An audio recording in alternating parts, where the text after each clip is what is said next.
Members of the embassy staff are putting pistols inside their briefcases and preparing to move out.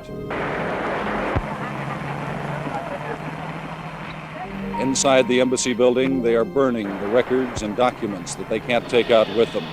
They say they are evacuating because the military has lost control of the city. After almost a week of gradually decreasing combat, the battle is on again. And each day it moves a little bit closer to the presidential palace and the center of Saigon. Everyone has thought of the Saigon River as a natural barrier against the communist forces. Today that barrier seems a good deal less protected than it did just 24 hours ago. Don Harris, NBC News, Saigon.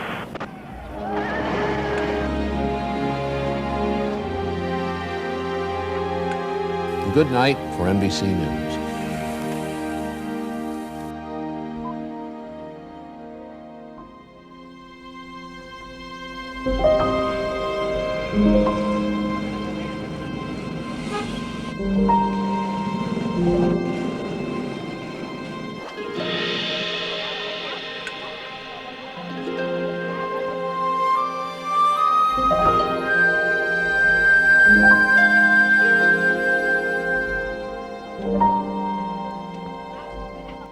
April 30th, 1975, a day that marked the end of the Vietnam War. Thank you for joining us for Race, Listen, Learn, Live, the fall of Saigon 50 years later. I'm Michelle Lee. And I'm Randy Knott. We've just given you a glimpse of the chaos that day as South Vietnam's capital city was captured by North Vietnam. Now we'll look at that day, the weeks, the months, and the years that followed, and what it meant to millions of Vietnamese refugees fleeing for their lives. Now, Five on Your Side executive producer Tremont Nguyen was just a baby when her family boarded a boat for a better life.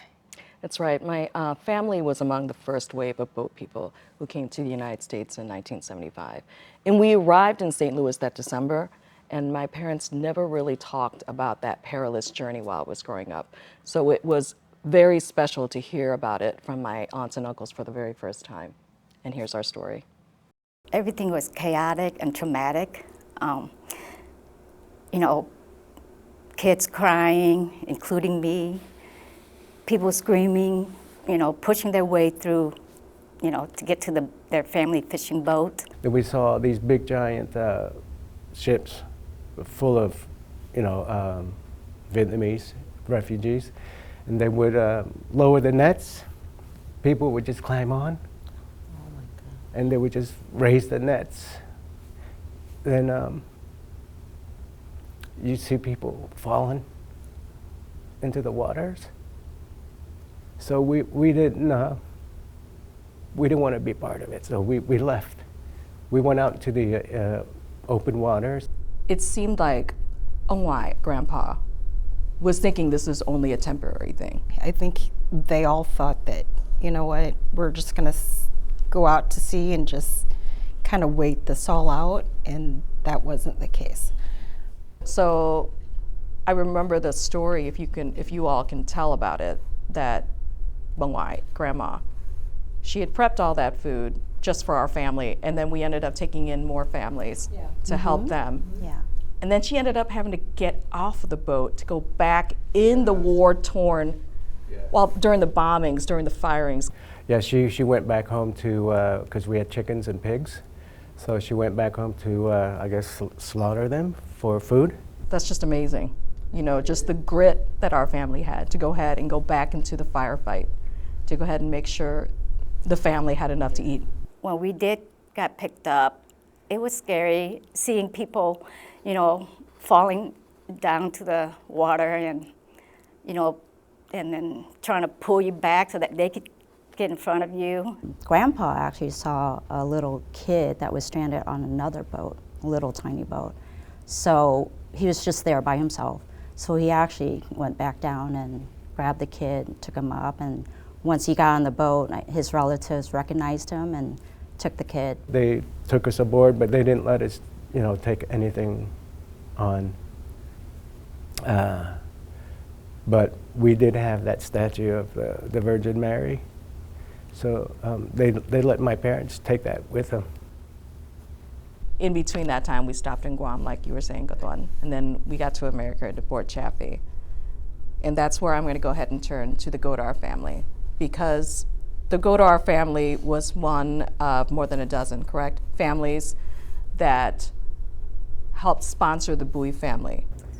I believe it was the National Council of Catholic Bishops that put a call out after the Vietnamese conflict, asking for parishes and I guess multiple religions to adopt families, to sponsor families as they came to the U.S. So we're from St. Catherine Labouré. It's a Vincentian parish. They have Ladies of Sodality. And so service was part of what we do. The service piece was also, from our perspective, was something that was installed from our mother, because, you know, we kind of laughed because she didn't drive, and so we were always included in any service that she did. Because, you know, we had to, exactly, process of elimination. We have 7 in our family, but it's like we just gained more brothers, more sisters, and another mom and another dad. We called your mom and dad Mama Bowie and Papa Bowie, you know? Yeah. It was just like we just gained another whole big family. And I also know that since they came in December, I believe Mrs. Blaze, who was one of these ladies of charity that the organization my mom belonged to, wanted to welcome them with Christmas. We didn't know anything about Christmas, so when we saw all these toys, I mean, being a little kid, we were like, wow, we were so happy. You know, they helped set up the Christmas tree and all the presents. My eyes lit up, and the amount of gifts that we received, I was like, oh my gosh, you know, this is all for us? Nobody else but for us? You know, I can't believe that, you know, there are people out there that really cared for us, you know. But oh God. For some reason, all I could see is Mama Godar and her big smile. You know, she was the sweetest person. So, Anne, tell me about your experience when, with the Bowies, when you were introduced to the Vietnamese culture, right? The food, we remembered that your mom would always come with, whatever they're gathering, a tray of egg rolls, spring rolls, which amazing, which we love, and we still talk about that we can't get those good egg rolls. But whenever she came, she brought, and it looked, I mean, they're just all rolled in there, just all of them. And then your mom and dad opened a restaurant, and that was close to my first home. And we'd walk up there, and your mom and dad would be, you know, serving people, and you and Michael would come out and like wait on the table, like, you know, little bitty kids. Every one of you would come out. It was like your mom would greet us with kind of a loud squeal and deep hugs. I mean, tight hugs. Small, strong woman. And then everyone would just start filtering out. And everyone was hugged and greeted and smiled. It just seems like you were always here. I don't remember there being a first time for it. It's like you were always, you immediately became part of our family. You know, we did. We integrated into the American culture, and then we still kept our traditions at home, which I'm very grateful. And you have an understanding that the Eastern culture is who you are. The Western culture is who you are as well, and you just learn to adjust and mix those two together. This is a statue that my mother and father brought from Vietnam. During the travel, they actually lost the base of this statue. This hand actually was broken, but I was amazed that they were able to save this. I remember as a little kid watching my dad fix this base. He had a butter bowl, and he cut a hole in it, put the lid on, and then basically just molded and put the statue on it to create this base. So yeah, this was very special to our whole family. In our belief, I believe this is what got us to America. Remembrance of my mom and dad, you know, their strength, their courage, their belief. So it's a good reminder to have. The fall of Saigon and the collapse of the South Vietnamese government meant that many people had no choice but to leave Vietnam. A retired doctor and a retired naval officer who now calls St. Louis home were among those who were there that day, not far from what is now Ho Chi Minh City. At that time, I was 24 years old, and I was the intern, then resident of the residency program in Bình Dương Hospital in Saigon. I have to say that the whole team in my hospital had to work like a 24 hours a day to take care of them, to take care of the people who get the injury from the battlefield around the city. Like the whole way has just a small space for us to walk because of the patients lined along the wall.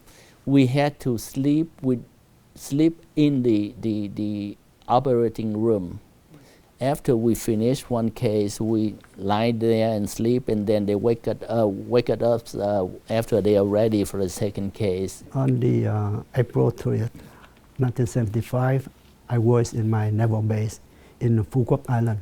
It's around 200 miles southwest of Saigon. On that day, April 30th, the president of South Vietnam announced that we surrendered to the communists. So we didn't have any thoughts that get out of the country because, like Dr. Nguyen said, that the communists will do something to us very harmful to us. So we have no choice but left Vietnam. Lucky that 2 weeks before that, I got married with my wife, and by that time she went to Phu Quoc Island to visit me, and fortunately we left Vietnam together. At that time we didn't know where to go. We said left Vietnam first, and about after 3 or 4 days we received the news that the U.S. government will take us as a refugee. So we changed the course to go to Philippines, one U.S. Navy base over there. And they call Subic Bay. So we stayed there about a month, and after that they transferred us to another base, Air Force Base in Wake Island. So after 1 month over there, learning English and learn something about the life in U.S., and finally they transferred us to Fort Chaffee, Arkansas. At that time, it's a mixed feeling because we're lucky we left the country to avoid the hardship regime of the communist government, and also we felt bad because we left our country, our beloved country, and also our beloved family. And Bác sĩ Phương, your journey took a different turn. You weren't able to leave Vietnam for several years. How did your life change? Hunger happens because the communists, number one, they took all of the food from the south in order to transport to the north, because the north was terrible there. They don't have food at that time. And the food start to have the ration. That means in 1 week you have how many kilograms of rice for each person. All of the officers from the south of Vietnam, all of the government workers, and all of the leaders of all the parties, political parties and religions at the middle level up has to be collected, has to be concentrated in order to take to the jungle for the labor concentration camp. And then they rob into the house of the people to gather gold, if you have gold or dollars, whatever. And then they burn all of the books from the south of Vietnam published before to erase the system. Talking about leaving, I lived over there up until 1979 when I decided to leave the country, along with the both people. One of my friend was killed during the escape in the other town, but the second time I was successful. I have the brother, the cousin. It took him 11 times in order to get out. And I have many friends to be jailed because they escaped.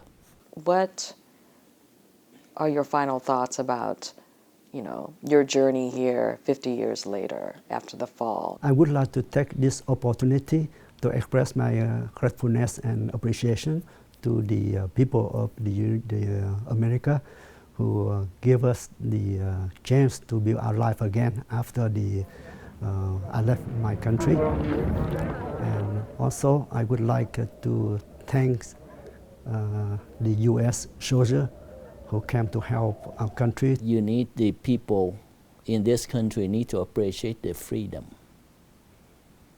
Don't never lose your freedom, never lose your country.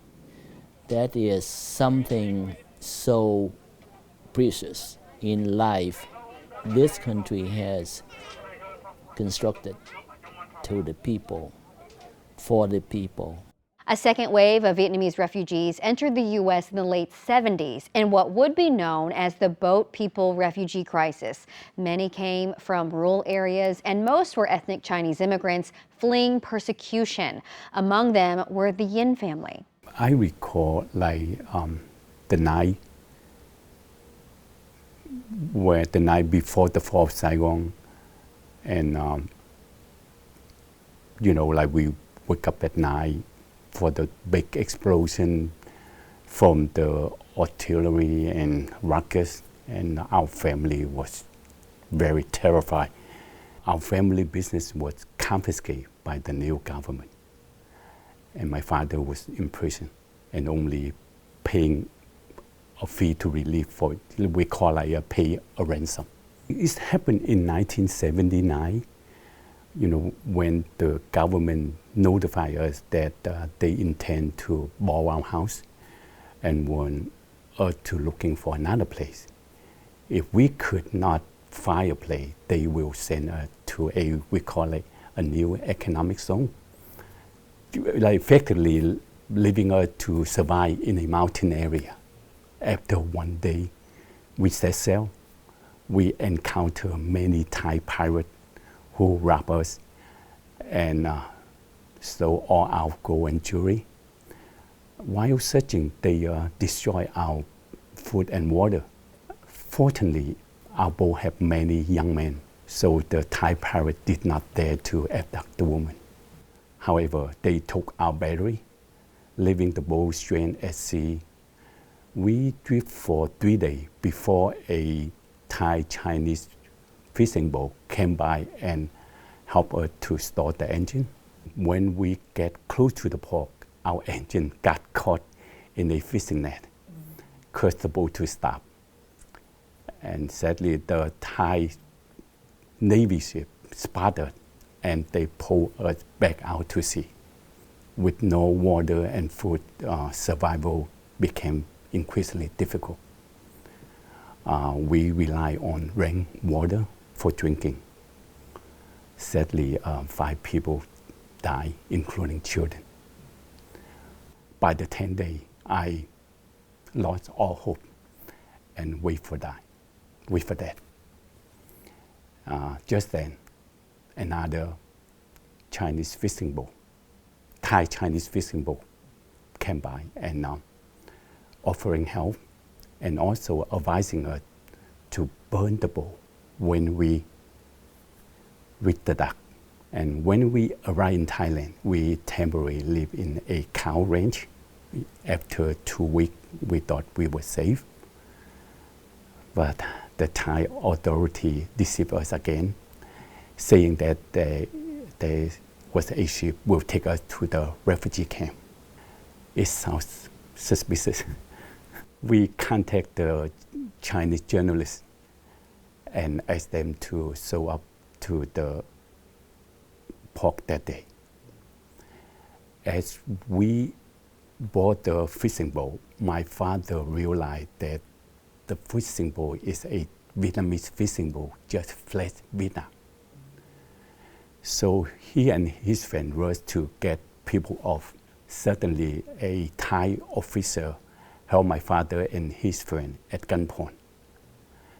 And he ordered his soldier aim the gun directly at us. As we being pulled out to the water, to the sea,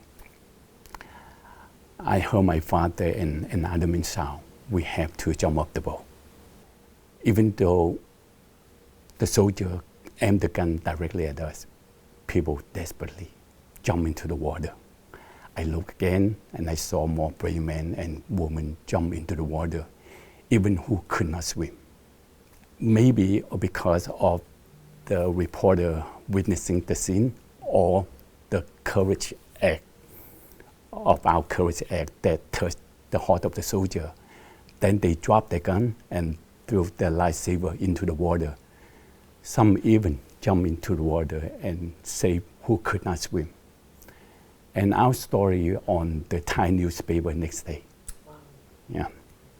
And we spent several months in the refugee camp, and finally we arrived in the United States 2 days before Christmas in 1979. From what I recall, adjusting to American life, the hardest part is probably the language barrier, communications.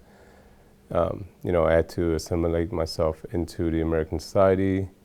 So in order to do that, I will have to quickly learn the English language. What helped us is that we had a big family. We also have a big extended family that was also here.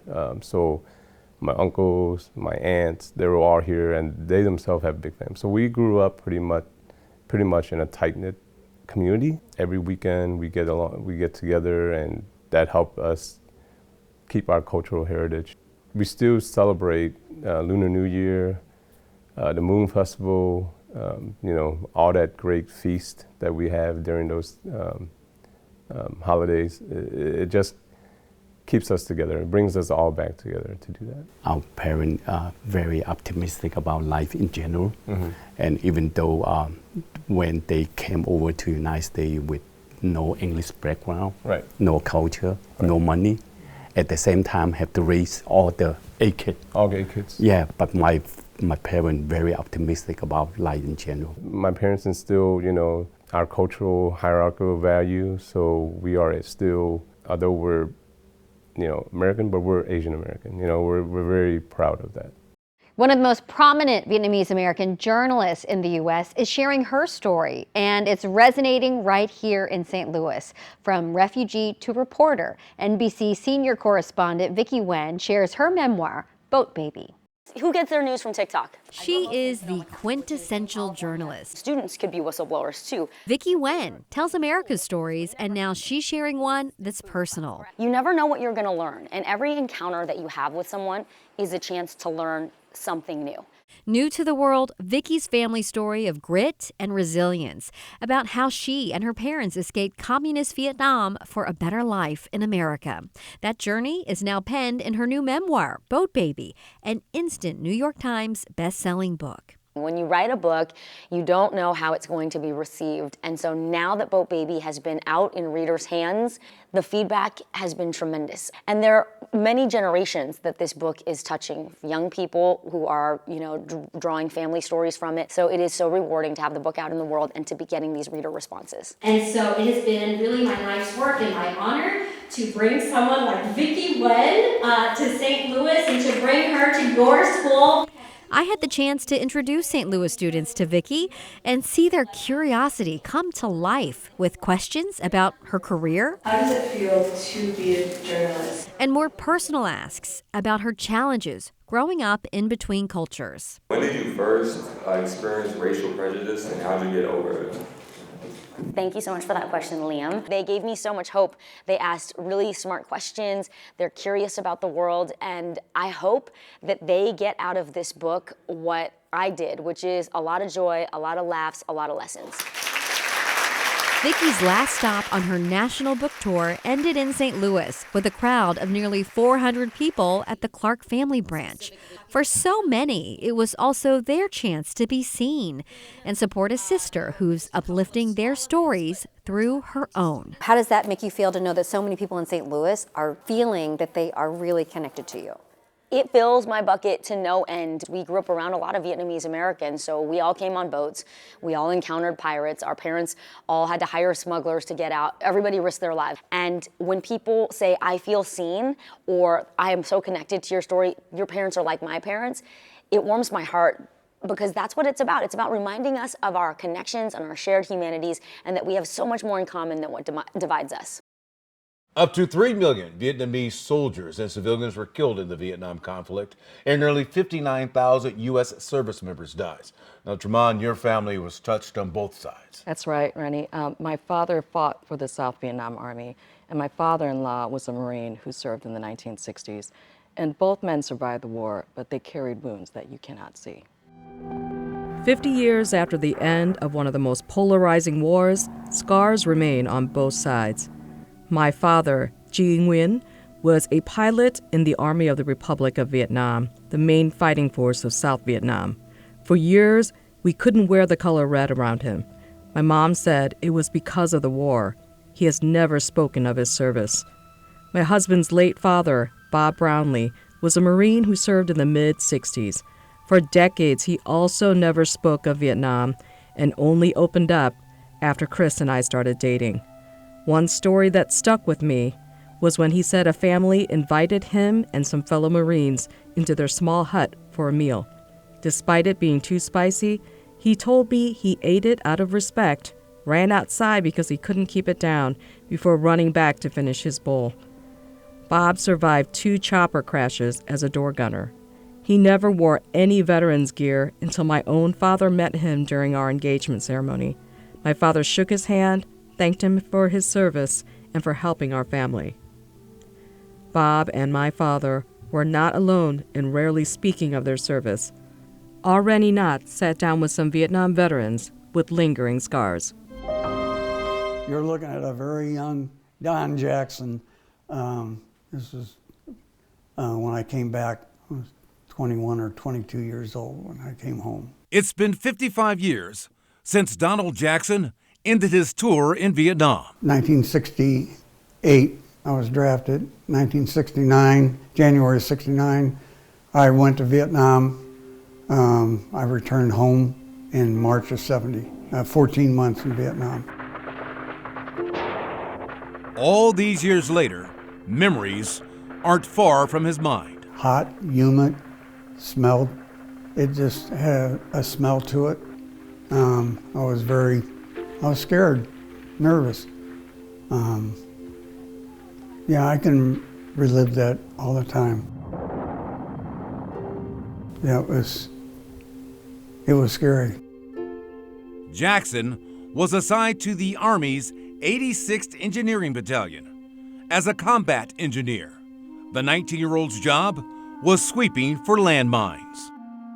When you would hear a pinging, then you would take a bayonet and you would scratch the surface and see if you could find it and stuff. I mean, you got used to it. It became just like a second nature and stuff. Tragedy would strike not long after he arrived. I was there only 6 weeks, and I was minesweeping.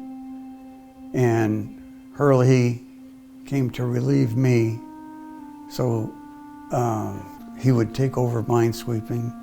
And as we exchanged gear, and I walked away, he stepped on a landmine and was killed. Specialist Richard Herlihy was 23 years old. You know, he more or less took you under his wing and stuff, you know, and it was just tragic. That's with me every day, thinking about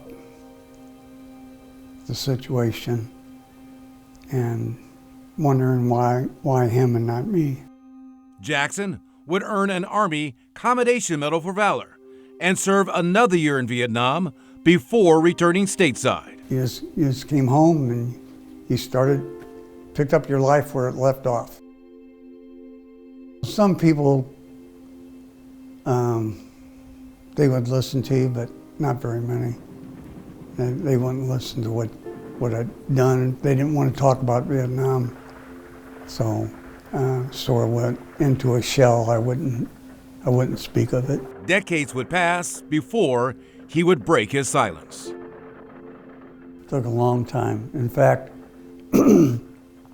my son Kevin, when he came back out of the Air Force, he was the one that told me that, he said, "Dad, you need help. You need to go to VA and get some counseling and stuff," because he says, "You need help." I kept it in all that time. Last summer, Jackson joined veterans from across the St. Louis area for the 106th Greater St. Louis Honor Flight to Washington, D.C. My oldest son was my guardian, and I was surprised. My middle son, Brian, his wife, Liz, and my grandson, Carter, met me up there, surprised me. And they were at the wall with me and stuff. And they were there for it very hard, but they helped me through it. As he touched the wall, the memories came flooding back. One thing that Kevin said, because, the emotion of, it brings back so much. He said, we wouldn't be here if it wasn't for him. So you got to look at it that way, Dad. So, I mean, it was hard. Greater St. Louis Honor Flight gave Jackson the chance to remember his fallen friend. The Honor Flight has done a wonderful thing for me, and I would like to say that any veteran, no matter whether you served in a war or not, that you need to sign up for the Honor Flight and stuff. It's great experience. And to share just how proud he is to have served his country all those years ago. Yes, very much so. Very much so. And that one of the best things that ever happened to me, even though I was drafted,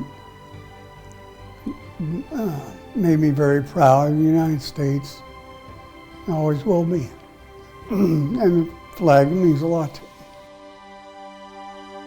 It was a daring rescue mission that went horribly wrong. Operation Baby Lift was an effort to get kids out of Vietnam after the fall of Saigon. But the first plane went down, killing nearly half of the 313 people on board. And one of the tiniest survivors found his way here, so grateful to grow up as another kid from the Lou. It was a tragedy felt around the world. A C-5 plane carrying more than 300 people, many children, had a door latch malfunction, causing it to crash into a rice paddy just days after the fall of Saigon. Out of the 313 on board, 175 survived. This would be right when I first arrived in a swing. Jim Zimmerly was one of the tiniest survivors, not quite a year old and only weighing 13 pounds. Our flight came into the Presidio in San Francisco, or in LA, then from LA to Lambert, and I got here supposedly the day before my first birthday. That was the story. This is the NBC's Sunday Night News. 31 of the South Vietnamese orphans flown in last night are nearly dead tonight, suffering from shock and dehydration. His story made headlines around the world. The babies and children who survived were treated at hospitals when they landed in California. And then Jim eventually made it to his new home in St. Louis. Your parents must have been worried sick. Yep, my mom got a call. This is the stories that I was raised with. She got a call late at the night. She, on the landline, and, when you get calls back then on the landline, you knew something was serious, and she got She got word of the plane had gone down. Jim grew up like most kids in the 70s, 80s, and 90s. He played football and was one of the few Asian kids at the then Country Day School. But his mom, Wanda, always had a special place for his first country. This is from Vietnam. She kept in touch with other adoptive families and other crash survivors. They stuck together through medical and legal challenges, but mostly it gave Jim a sense of confidence and belonging. And I've been lifelong friends with other adopted kids and other plane crash survivors too, so, because we're all connected. Jim eventually went back to Vietnam with his mom and sister Melissa. They saw the site of the plane crash and they met Jim's biological family. I think it's so beautiful that your mom also was interested in your biological family. Yeah, she was more for her. No, she encouraged it. She was more emotional about it than I was, so she was the one really crying and stuff like that. Jim has always kept things simple. I work and hang out, and just live my life, just trying to make it here in the U.S. Jim's happy-go-lucky about most things. But no, I didn't get the height. In America, it's a tough town. He's a guy who can laugh at the small things and finds the extraordinary in the ordinary. He'd like you to know that his story is both. So yeah, I'm very fortunate to get out. I'm very fortunate, and I never really thought about it this way until recently. I am a war refugee, I'm definitely a survivor of a war-torn country. Congratulations. As the first generation of Vietnamese immigrants age and their children have their own children, many elders are finding themselves alone and lonely. Now, Missouri's first of its kind facility geared towards the Vietnamese community is helping them stay healthy and connected. A relaxing game of dominoes, a competitive game of billiards, or listening to some music. You can find it all here at the United Adult Day Center in South St. Louis. We started this from the love of my grandma, from her taking care of me growing up, and then just understanding her pain and how depressed she feels living in this country and just feeling alone, doesn't speak the language. It's a first-of-its-kind facility in Missouri, opening along Lansdowne Avenue in 2023 and catering to the local Vietnamese community. We have a home care agency, so we know what our clients want and what they need. They all express, a place for them to go together, to share the culture, the food, friendship. Many clients have language and cultural barriers, and the need has been great, from meeting health needs to financial help. The very helpful thing that helps us to enjoy this facility is that the staff here, they have resolved all our issues such as documentations, our health, even our personal needs such as bills. They help everything. They're very helpful. To helping elders engaged in a tight-knit community. I am very happy. Yeah. She emphasized very happy. Khi mà bác ở nhà đó, because when I was at home, bác không có feel good lắm. I don't feel good because chỉ là dòm. I just look around the house, watch TV. So bác rất thích khi mà bác I really like coming here. Được tất cả những cái người mà làm and all the staff here rất là tốt. Are very nice people. Less than 2 years in, the facility is already making a positive impact across the metro, and it's helping keep elders engaged and connected to the community. To have a place for a community to come together, to share their love, share their stories, share their food, share their knowledge with each other, and then share a warm, comfort, home-cooked meal every single day, sharing joy. So it's just been very rewarding. Và chúng tôi được chơi game này. We play games. Đó, và chúng tôi được hát này. We sing. Yeah. Tôi được hát. We được sing. Kể chuyện vui. And then we're telling funny stories, jokes to each other. Được đi chơi, đi chợ nữa. Oh, we also got transport to shopping, food grocery shoppings as well. Xin lỗi. Ngôi nhà này là ngôi nhà thứ hai của chúng tôi. This is our second home, second family. Tôi yêu mến ngôi nhà này lắm. Second home. Ngày nào tôi cũng We đi love tới this nhà home. này, tôi Tôi nhớ cái ngôi nhà này lắm. So we call it a home. It's not a house, it's a home. As the older generation pass on their traditions to the new generation, the weight can be felt immensely. We talked to the children born here in the U.S. about being both American and Vietnamese. Growing up, we were poor, but we didn't know it. As a child, I never really understood why I was different. But growing up, it became more and more clear that there was micro-racism. In the American environment, I wasn't American enough. But in the Vietnamese environment, I wasn't Vietnamese enough. They are the children of refugees, first-generation Vietnamese Americans, born in the United States. Family roots in a country thousands of miles away.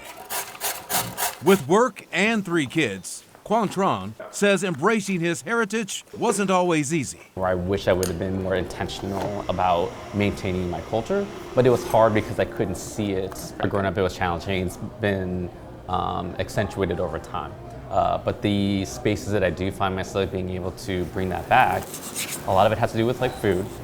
So like, you know, going to like various Vietnamese restaurants, cooking Vietnamese dishes at home is something that, you know, for me, personal nostalgia, but also something that my kids can really connect with as well. Food is a link shared by many families. We grew up in a restaurant. They opened that up in January of 1984. And so I grew up in a restaurant my whole entire childhood. I didn't really understand why our parents weren't home all the time growing up as a child, but that's just because they were making sure that there was food on the table and constantly striving to do the best that they possibly could. It was a balancing act for families then, and still is today. We all identify as Americans, yet still you have this voice in your ear and in your mind that you are fully Vietnamese. A lot of times you're outwardly not American enough, inwardly you're not Vietnamese enough. That itself has been a journey for me, which has been helped though in the last few years with my daughter as she's wanting and learning more and more about her own culture. It's about the best of 2 worlds, American and Vietnamese, a generation embracing 2 cultures that makes them unique. I really want to be thoughtful and deliberate about it. I think part of it is like family, the importance of it. And we just really respect and pay homage to all the hard work that all of our family has put into getting us to the point of where we are right now. We truly are a nation of immigrants, and immigrants really do make everything better. When Lee Tran arrived in St. Louis with her family in 1980, you could say food was her love language. I learned from my mother, from my grandma, how to cook. And then I come here, I try to make something same flavor and serve for the customers. When plans to start a Chinese restaurant with a partner fell apart, Lee decided to serve the recipes she knew best. I tried to make some appetizer, some soup, and some stir fry to try to make the good food to sell all the customers. While Lee was in the kitchen building the business, her husband Sal worked as a mechanic to support the family. Her kids, including son Quy, could often be found in a booth doing homework. Food is the equalizer, right? It brings families, it brings people together. And, you know, if you don't have money, I guess, you know, you try to make things work and you try to make whatever you got. And usually food is art. How you guys like it? Those dishes and a taste of Vietnamese culture have kept customers coming back to My Lee for more than 40 years. They have a real diverse menu, and the food is always consistent. You know, it's always great, no matter what time of day. And I go to all the restaurants in St. Louis, but this is one of my main ones. I love it. The quality of the food is superb. They have something on the menu for everyone, whether it's pad thai or pho. There's just a huge variety. So I've probably been coming to My Lee for maybe 25 or 30 years, back when they were on the location over off 170. So I'm a long-time My Lee groupie. I'm a 54 and a 152 girl on the menu. 54 is the Vietnamese crepe. When you see people of their own culture eating here, you know it has to be good Asian food. Thank you very much. And that's really what the Tran family was going for, sharing their love of Vietnamese culture through food. I still thank you for everybody come to, support us and help us, build up a restaurant like this, successful today, and I'm very happy. We started the business out of necessity for survival. And, and like I said, we're very thankful that we've come this far and we've been able to do what we like to do for this long. I'm very happy, very happy. I work very hard, but the customer, a lot of customer, every friend, to try to help me and follow us for 40 years. So I thank you very much, for all the customer in St. Louis. Paul Cook, 5 on your side. 5 decades since the fall of Saigon, the wounds are still healing. American soldiers who were once treated like traitors are now remembered for their sacrifice and service. While many Vietnamese refugee families met discrimination, they also encountered loving families who provided them the help they needed to rebuild their lives. I think the best word to describe it is determination. That's right, and resilience, and for my family, marking the fall of Saigon took us back to Port Chaffee. And once we were on the grounds, the memories just started to flood back for many of my family members. And the journey to get there was incredible, from the struggle to rebuild our lives and the pride for what we've accomplished in the last 50 years.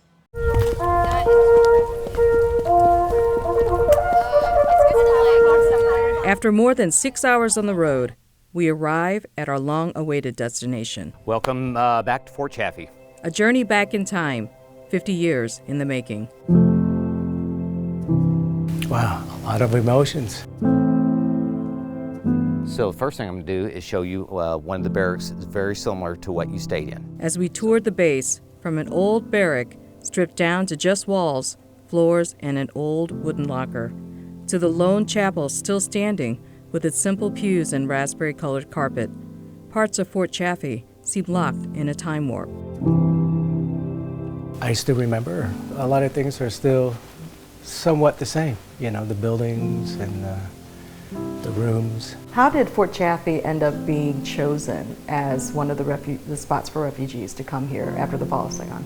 Because at that time, did not have a huge active duty Army presence here, but we had, or they had at the time, the facilities to be able to handle it. We had a very receptive community.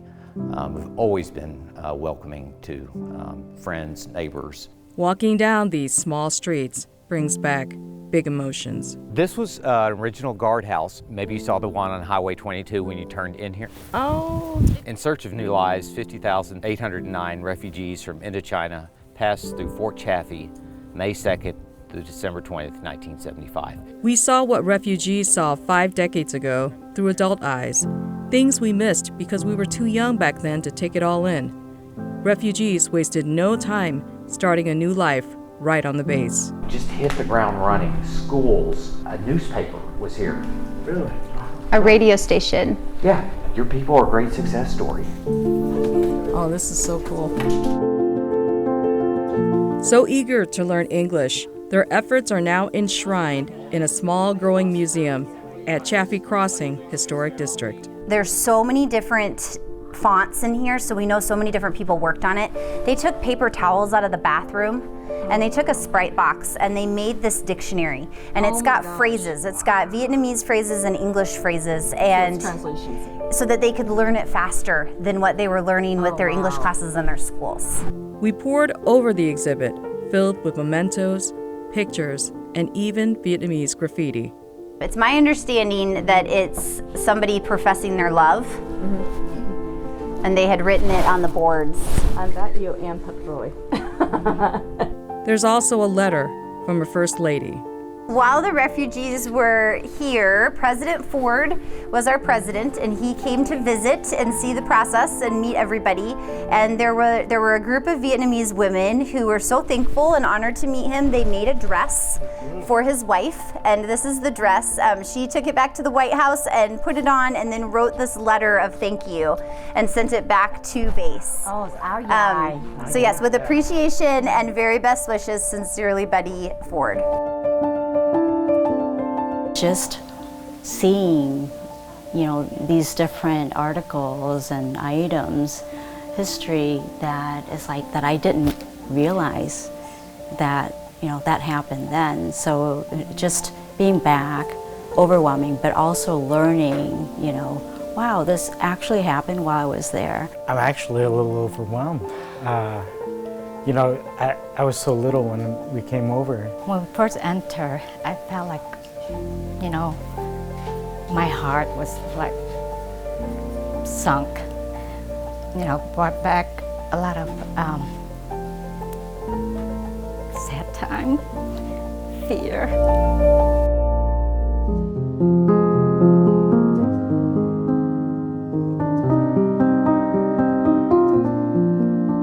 The journey back to our roots, a trip worth taking for all of us. In awe of what our family went through to come to the United States. I don't know the right words that can describe this whole experiment, all the feeling that I'm feeling. But it's an honor to come back and see it. It made my year. So to come back 50 years later is very special. To not lose our heritage, to remember what we went through to come over here, for not just our family, but all the families, that did. So thank you so much. Appreciate that. The full circle experience, just from where I am now as a woman, a refugee, an immigrant, to where my family started. Just to know that my grandma, my grandpa, my mother, my aunts and uncles, they had the toughness to leave their country with nothing but a statue of Mary, flee, and be able to bring a family of 12 here. It's amazing.